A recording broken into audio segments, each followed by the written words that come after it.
Salut à tous, alors je suis allé voir le nouveau film Tortue Ninja, film d'animation, par un studio français d'ailleurs, bravo, qui est produit, écrit par notamment Seth Rogen et je crois Evan Goldberg, qui est un de ses amis et fréquents collaborateurs. Et j'ai trouvé que c'était vraiment sympathique, un bon film bien, on va dire fidèle à l'esprit des Tortues Ninja, avec quelques petits changements par-ci par-là, une certaine relecture, encore une fois, des origines, hein, mais comme on a l'habitude de... à chaque dessin animé, à chaque film, à chaque... voilà, on a une petite relecture des origines. Et c'est vraiment, je pense, un des meilleurs films Tortue Ninja depuis le plutôt pas mal TMNT, le film d'animation qui était sorti il y a quelques années, qui était déjà pas mal fait. Mais ici, ce qui est vraiment intéressant, je trouve, dans ce film-là, mis à part... Parce que, honnêtement, le scénario n'est pas exceptionnel non plus. C'est un film familial, c'est les Tortues Ninja, c'est tout public, c'est vraiment... Le scénario, ça fait très X-Men, en fait, puisqu'on parle de mutants partout. Les tortues sont des mutants, normal.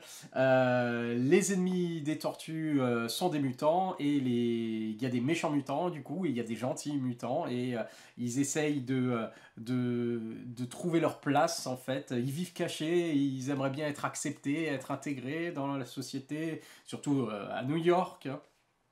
Ils adorent le monde des êtres humains, etc. Et ils voudraient être acceptés, mais voilà, ils ont une apparence de monstres et ils font peur, et donc ils vivent dans les égouts. Et puis voilà, enfin, les Tortues Ninja, quoi. Et du coup, ça fait beaucoup penser quand même aux histoires de base de X-Men, hein, les gentils mutants, les méchants mutants, tout le monde est rejeté, mais les gentils, malgré ça, ils essayent quand même de défendre les humains contre les méchants mutants, et peut-être qu'ils seront acceptés un jour. Voilà. Donc l'histoire est très basique.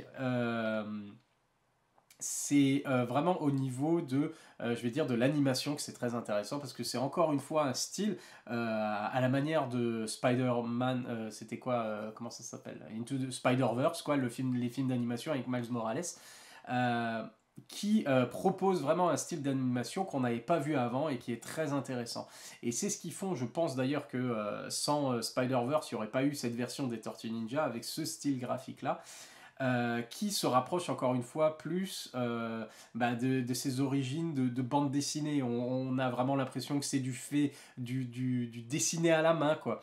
Et on sort de du graphisme lisse, très lisse, et de tous les films qui se ressemblent, par exemple, de chez Disney où tous leurs films d'animation finalement il n'y a plus vraiment de c'est plus ils basent tout sur voilà le monde qu'ils créent, les personnages qui sont différents, etc., mais le style visuel reste le même depuis des années, ce côté un peu lisse avec ces personnages avec les grands yeux et des cheveux, enfin ça fait du bien, ça fait du bien de voir des films d'animation justement qui proposent visuellement quelque chose de différent et ça marche très bien. Je me demande même si je préfère pas le style justement des Tortues Ninja au style du Spider-Verse. Notamment, alors ce que j'ai beaucoup apprécié, c'est les scènes d'action et qui sont au niveau de la réalisation et du montage, j'ai trouvé peut-être plus simple, plus académique, on va dire, mais plus lisible que certaines scènes des fois du Spider-Verse.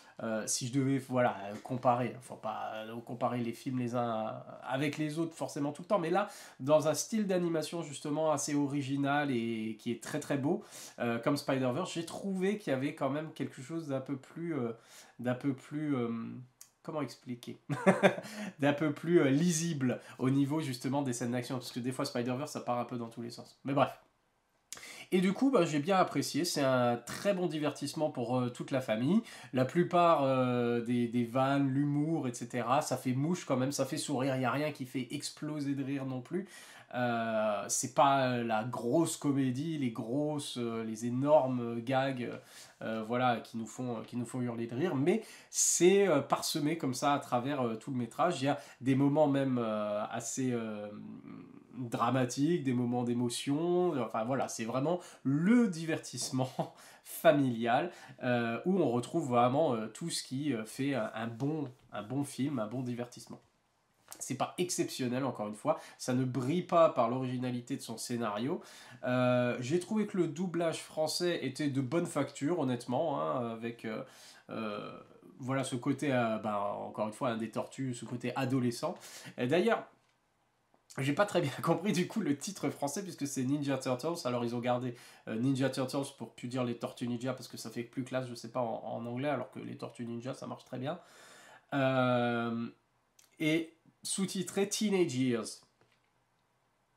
Et j'ai trouvé ça intéressant puisque les Tortues Ninja, peu importe quel film on a vu, peu importe quel comics et tout, le principe c'est que c'est Teenage Mutant Ninja Turtles, le principe c'est que c'est des adolescents.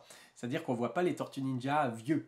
On les voit à chaque fois, on voit les origines, donc quand ils sont bébés, des bébés tortues, etc. Et après, c'est des adolescents. Et c'est le concept depuis la nuit des temps des Tortues Ninja. C'est que ce sont des adolescents et que Splinter est leur papa. Et, et j'ai trouvé d'ailleurs Splinter vraiment pas mal, différent justement de ce qu'on avait l'habitude de voir avant, le maître du maître des arts martiaux, la méditation et tout. Il faisait beaucoup plus papa moderne, on va dire, en plus de justement de maîtriser les arts martiaux, les choses comme ça, mais beaucoup plus, voilà, le père d'adolescents de nos jours qui essaye de gérer, voilà, ses ados, de leur porter conseil et tout ça, et beaucoup moins en mode voilà, méditation et compagnie.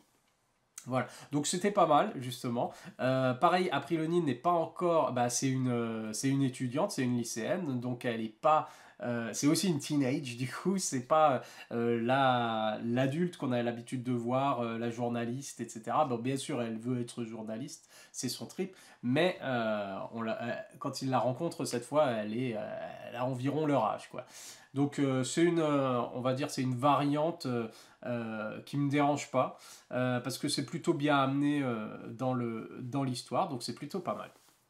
Et donc voilà, tout ça pour dire en fait c'est des ados et j'ai pas compris le côté Teenage Years, le sous-titre français. Ils ont fait la même chose avec le Spider-Verse New Generation, au lieu de l'appeler tout simplement Spider-Man Into the Spider-Verse, Across the Spider-Verse. Pourquoi ils gardent pas tout simplement les titres anglais si c'est pour mettre un autre titre anglais qui n'a pas de sens, quoi. Enfin voilà. Bref, la pire chose que je peux dire à propos de ce film, c'est le titre français. Donc ça veut dire que je l'ai plutôt pas mal apprécié. Non, voilà. Encore une fois, donc, bon divertissement. Les tortues, les personnalités des tortues, je trouve qu'elles ont été bien respectées sans être trop exagérées. Ils sont tous plus ou moins en train de déconner tout le temps, en train de rigoler, en train de faire des comiques, etc. Mais on retrouve quand même voilà, le côté Léo qui essaye de faire le leader, Donatello qui est le geek de service, Raphaël qui est la brute, et Michelangelo qui est là qui fait toujours le plus jeune et qui fait des pitreries, mais ça n'a pas été dans l'exagération, ça a été moins prononcé, je trouve, justement, leur personnalité que dans d'autres adaptations, et ce à quoi on en était habitué. Et dans celle-ci, justement, il n'y a pas le côté Raphaël est à part. C'est plutôt d'ailleurs Leonardo qui est un peu le souffre-douleur de ses frères, où ils n'arrêtent pas de se moquer de lui quand il essaye de faire le leader, de faire le chef. Mais il n'y a pas le côté, je pense qu'ils gardent ça éventuellement pour des suites, parce que clairement il y aura des suites, parce que évidemment il y a quelqu'un qui est teasé à la fin du film. On ne dira pas qui, mais bon, enfin, tout le monde le savait que ça allait arriver, mais bon, bref. Si le film fonctionne bien, et vu les critiques et vu les premières réactions des spectateurs, ça sent bon pour le film. Il y aura une suite, bien évidemment, et peut-être qu'ils développeront un peu plus, justement, enfin, on verra les quatre frères partir peut-être chacun de leur côté ou se séparer, en tout cas Raphaël, comme à son habitude, partir en solo. Et on verra ce qui nous prépare pour la suite, du coup. En tout cas, du coup, j'ai bien apprécié, sans que ce soit... Alors, c'est pas mon adaptation préférée, voilà, des Tortues Ninja. De tout ce que j'ai vu des Tortues Ninja, ça reste, je pense, quand même le tout premier film des années 90, qui garde toujours cette place. Mais comme... franchement, c'est largement du niveau de tous les autres. C'est largement mieux que les derniers films produits par Michael Bay, là, avec, avec des vrais acteurs et les tortues en images de synthèse, et des scénarios et des trucs qui valaient pas... Voilà. C'est mieux que ça. Voilà. Donc, une réussite pour moi. J'attends pas la suite avec impatience, mais j'ai passé un très très bon moment. Voilà pour Ninja Turtles Teenage Years. Allez le voir si vous êtes fan des Tortues Ninja. Ça passe bien, ça passe bien. Allez, à la prochaine. Bye.